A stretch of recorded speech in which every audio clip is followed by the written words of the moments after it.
முக்கியமாக இந்த நிகழ்விலே என்னை உரையாற்ற அனுமதி தந்தமைக்கு மக்கள் செயல் அமைப்புக்கு நன்றியை தெரிவித்துக் கொண்டு இந்த காலகட்டத்தில் மிக முக்கியமான சில விடயங்களை ஊடகங்களுக்கு முன்னால் வெளிப்படுத்த வேண்டிய கடப்பாடு எனக்கு இருக்கின்றது.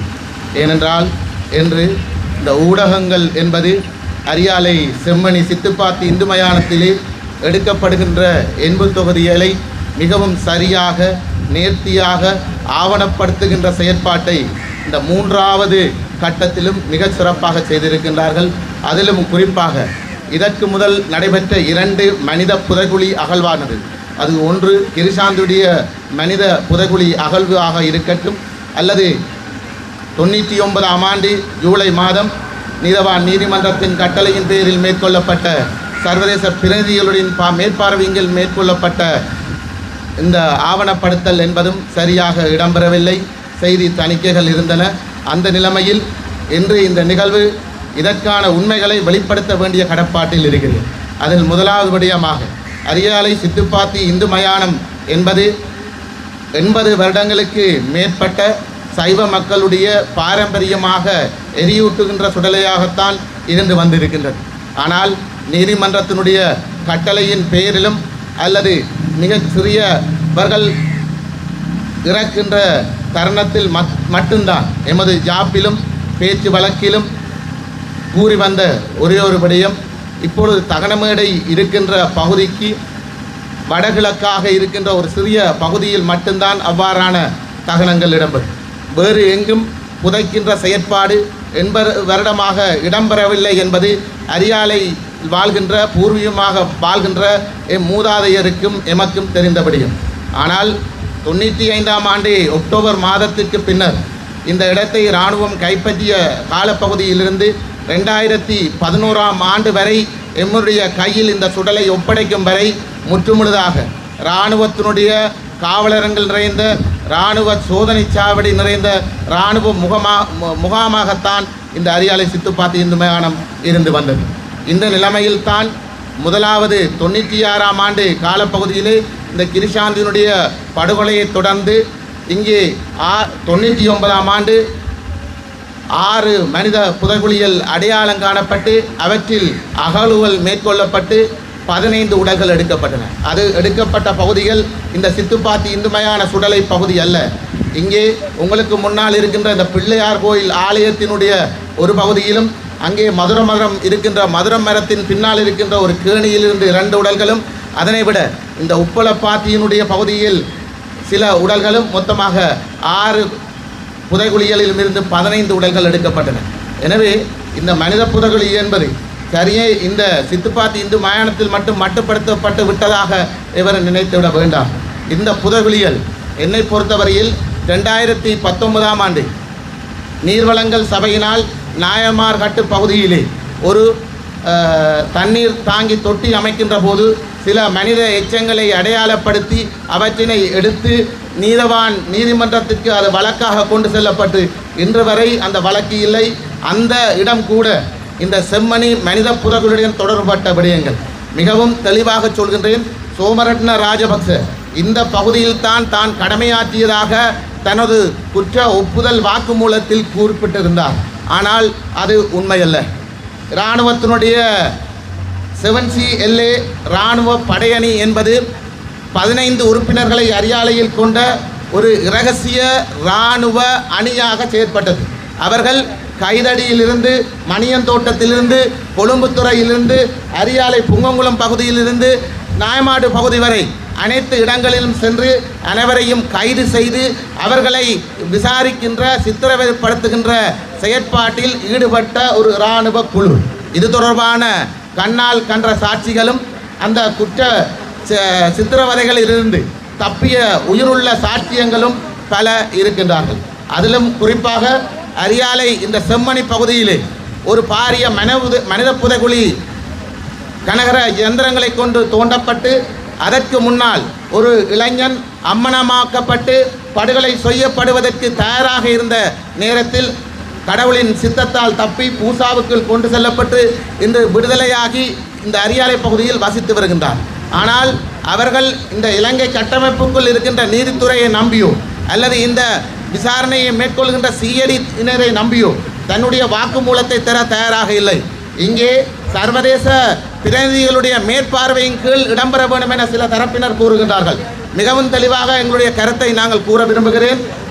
99ஆம் ஆண்டு இங்கே நடைபெற்ற அகழ்வு என்பது சர்வதேச பிரதிநிதிகளுடைய மேற்பார்வையில் தான் இடம்பெற்றது.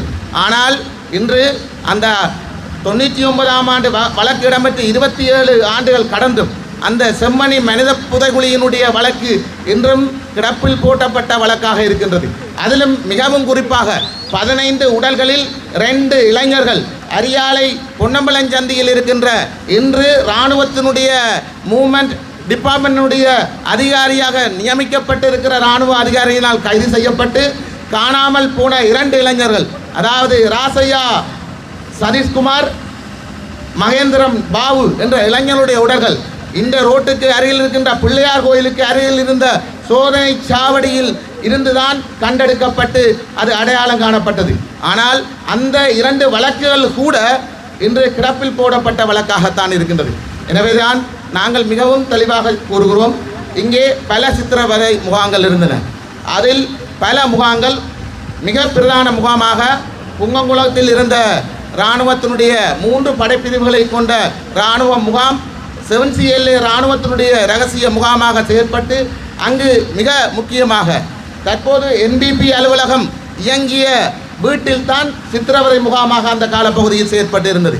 இதனை விட நீங்கள் ஏனையின் பாதையால் வருகின்ற போது மாம்பழஞ்சந்தி, தபால் கட்டச்சந்தி ஜெயா பில்டிங் சித்திரவதை முகாம், நெடுங்குளஞ்சந்தி இராணுவ முகாம் சித்திர முகாம், பொன்னம்பலஞ்சந்தியில் இருந்த இராணுவ முகாம் சித்திரவதை முகாம், அதற்கு பின்னால் 26 இடங்களில் இராணுவ புதைகுழி, மனித புதைகுழி இருந்ததாக சோமரட்ன ராஜபக்ச உட்பட 3 அதிகாரிகள் 26 இடங்களை அடையாளப்படுத்தினார்கள். அதில் ஒரு இடம் பொன்னம்பலஞ்சந்தியில் இருக்கின்ற இடம்.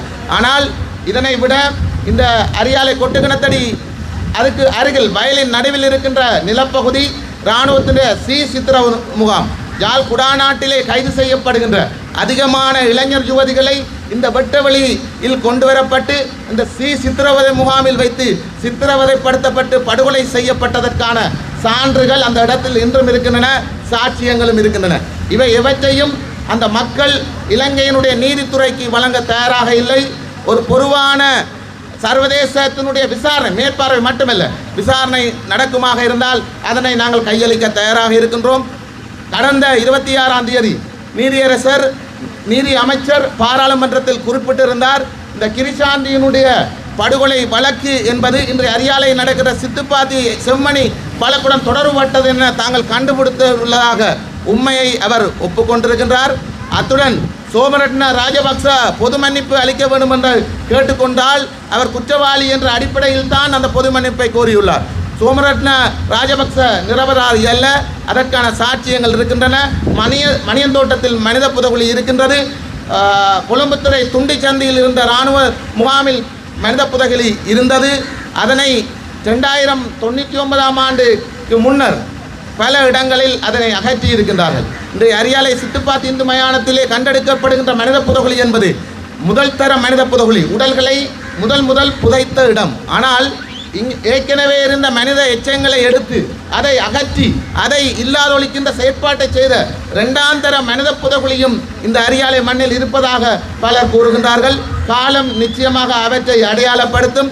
எனவே இவற்றுக்கெல்லாம் ஒரு சர்வதேச நீதி பெறுமாக இருந்தால் அனைத்து சாட்சியங்களையும் அனைத்து சம்பவங்களையும் கொடுப்பதற்கு இந்த அரியாலை வாழ் மக்கள் தயாராக இருக்கின்றார்கள் என்று கூறி விடைபெறுகிறேன். நன்றி, வணக்கம். செம்மணி மனித புதைகுழிக்கு நீதி கோரி நடத்தப்பட்ட அணையா விளக்கு போராட்டத்தில் 6 அம்ச கோரிக்கைகளை மீண்டும் வலியுறுத்தி 427 தீப்பந்தங்கள் ஏந்தி கவனஈர்ப்பு போராட்டம் ஒன்று யாழ்ப்பாணத்தில் இன்றைய தினம் முன்னெடுக்கப்பட்டது. மக்கள் செயல் இயக்கத்தின் ஏற்பாட்டில் உரிமை பந்தம் என்ற அமைதி வழி மக்கள் எழுச்சி கவனஈர்ப்பு செம்மணி பகுதியிலுள்ள அணையா விளக்கு திடல் பகுதியில் இன்று ஞாயிற்றுக்கிழமை மாலை 4 மணியளவில் இடம்பெற்றது. இதன்போது கருத்து தெரிவித்த செம்மணி மனித புதைகுழி வழக்கின் முறைப்பாட்டாளரான கிருபாகரன் கருத்து தெரிவிக்கும் போது குறித்த விடயம் தொடர்பாக கருத்து தெரிவித்தார். ஊடகவியலாளர்கள் கவிந்த மத்திய அனைவரும்